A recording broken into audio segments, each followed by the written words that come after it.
자, 이번에는 다양한 유형의 라이프 사이클 그려보기에 대해서 알아보도록 하겠습니다. 우선 가장과 자녀의 상관관계, 여러 가지 관계에 따라서 어떻게 라이프 사이클이 그려지는지 한번 볼 거고요. 두 번째는 사업자, 그러니까 근로소득자가 아닌 자영업자를 포함한 사업자의 라이프 사이클, 그 다음에 고소득 사업자, 맞벌이, 그 다음에 중년, 그 다음에 싱글인데 부양가족이 없는 경우, 그 다음에 싱글인데 부양가족이 있는 경우, 그리고 아직 미혼인 경우, 이렇게 해서 다양한 유형의 라이프 사이클을 알아보도록 하겠습니다. 우선 가장과 자녀의 상관관계 차이에 따른 유형인데요. 나이 차이가 많을 경우입니다. 그러니까 홍길동 씨가 50세고요. 첫째가 7살, 4살입니다. 그러니까 결혼을 늦게 해서 아이를 늦게 얻은 경우겠죠. 홍길동 씨가 우리 일반적인 경우라면은 수입선이 이렇게 이루어질 텐데요. 만약 지금과 같은 경우라면은 이런 수입선은 없어지고요. 홍길동 씨가 50대 한 중반까지 직장 생활을 하고요. 그 다음에 소득이 뚝 떨어지고 사업을 하게 되면 새로운 점선과 같은 수입선이 만들어질 겁니다. 하지만 지출선은 기존의 경우와 똑같이 형성이 되겠죠. 지금 현재 4천만 원 지출을 한다면 첫째가 대학 들어갈 때, 그 다음에 둘째가 대학 들어갈 때 높아져서 그 다음에 아이들이 결혼하고 나면 뚝 떨어졌다가 다시 올라가는 이런 형태가 될 겁니다. 자, 그래서 저축 가능 기간이 매우 짧고요. 지출 집중 기간이 아주 길 겁니다. 그리고 지출 집중 기간과 노후 생활 기간이 겹쳐지게 됩니다.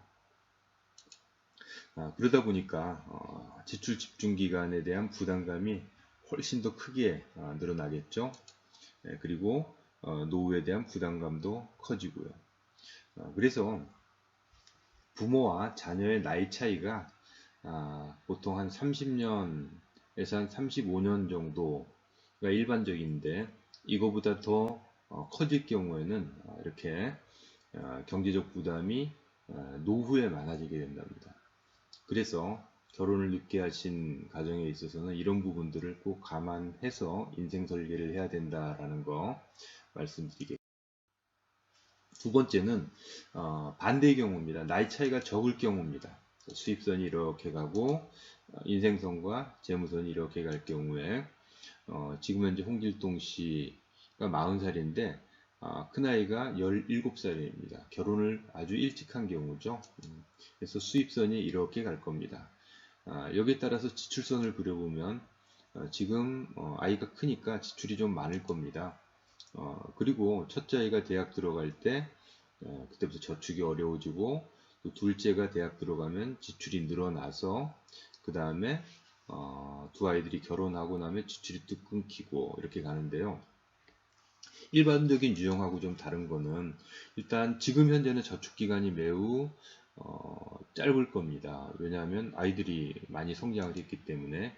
그리고 곧 지출 집중 기간이 올 거고요. 노후 생활 기간은 좀 멀리 남았죠. 그래서 지금 현재 지출 집중 기간이 이만큼 부족 자금이 예상이 되고요. 또 노후에도 부족 자금이 예상이 되는데 중요한 건 자녀를 일찍 갖게 된 가정은 이만큼 자녀를 출가시키고 또 이만큼 소득을 확보할 수 있는 구간이 생길 수 있다라는 거죠. 그래서 나이 차이가 적을 경우에는 노후에 대한 부담이 적을 수가 있습니다. 그래서 요즘 결혼 연령이 자꾸 늦어지는 것은 나중에 노후에 상당한 부담이 될 수 있습니다.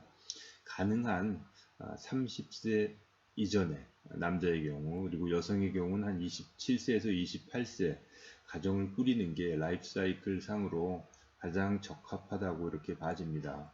그런데 가정을 늦게 갖게 되는 그 이유가 경제적인 이유 때문에 결혼 자금 때문에 자꾸 늦어지기 때문에 이런 부분도 현 사회에서 상당히 안타까운 그런 상황일 수밖에 없을 것 같습니다.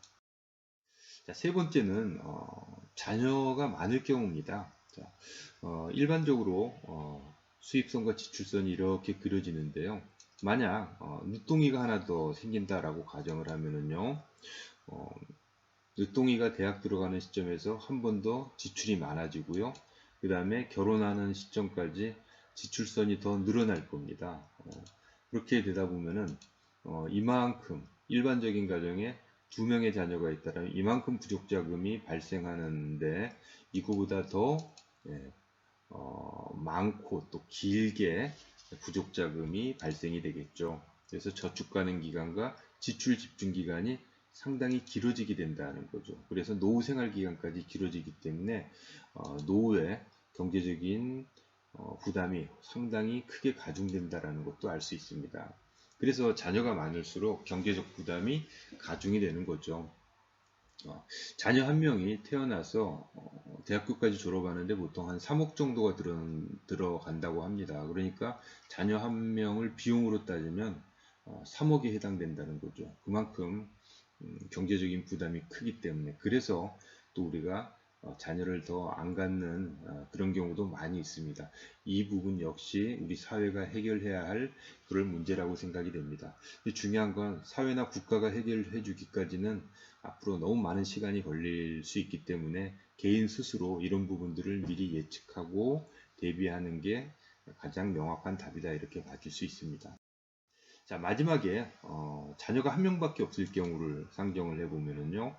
자, 인생선, 재무선에서 자, 일반적으로 수입선이 이렇게 그려지면은 지출선은 이렇게 그려질 겁니다.